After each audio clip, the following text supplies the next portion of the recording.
શું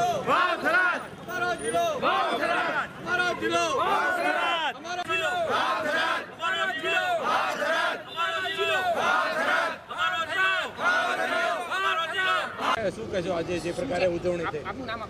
ગિરીશભાઈ ત્રિવેદી, મૂળ વતન સુઈગામ તાલુકો. વર્ષોથી સુરતની અંદર જેણે પોતાની કર્મભૂમિ બનાવી છે એવા તમામ વાવ થરાદ જિલ્લાના મિત્રો અત્યારે એક આનંદ પ્રગટ કરવા માટે ભેગા થયા છે. ગુજરાત સરકારની કેબિનેટે હમણાં જ એક ખૂબ મહત્ત્વનો નિર્ણય લીધો છે અને વાવ થરાદને જિલ્લો જાહેર કર્યો છે. કાંકરેજ, દિયોદર, લાખણી, થરાદ, ધાનેરા, સુઈગામ અને વાવ આ બધા જ તાલુકાઓ ભેગા મળીને એક થરાદ જિલ્લાનું નિર્માણ કર્યું છે.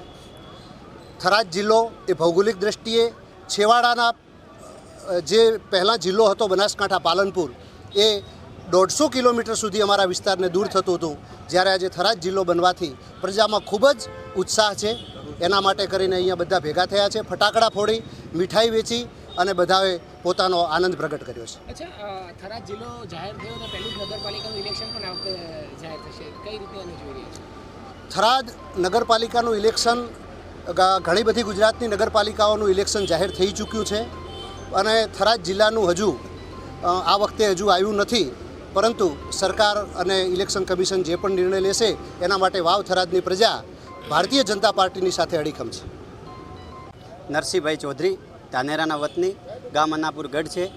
અને હવે જ્યારે આ વાવ થરાદ જિલ્લો આખો અલગ બનાવાયો છે, સરકારે જે નિર્ણય લીધો, કઈ રીતે જુઓ છો, કઈ રીતે આપે ને આનો વિકાસ થશે અને ધાનેરા તાલુકાના અહીંયા સુરતમાં વસે છે ભાઈઓ એ બધા સમર્થનમાં આવ્યા છે અને અમને વિશ્વાસ છે શંકરભાઈ ચૌધરી ઉપર અને સરકાર, ગુજરાત સરકાર ઉપર કે ધાનેરાનો પણ વિકાસ થશે, આખા થરાદ જિલ્લા, વાવ થરાદ જિલ્લાનો પણ વિકાસ થશે.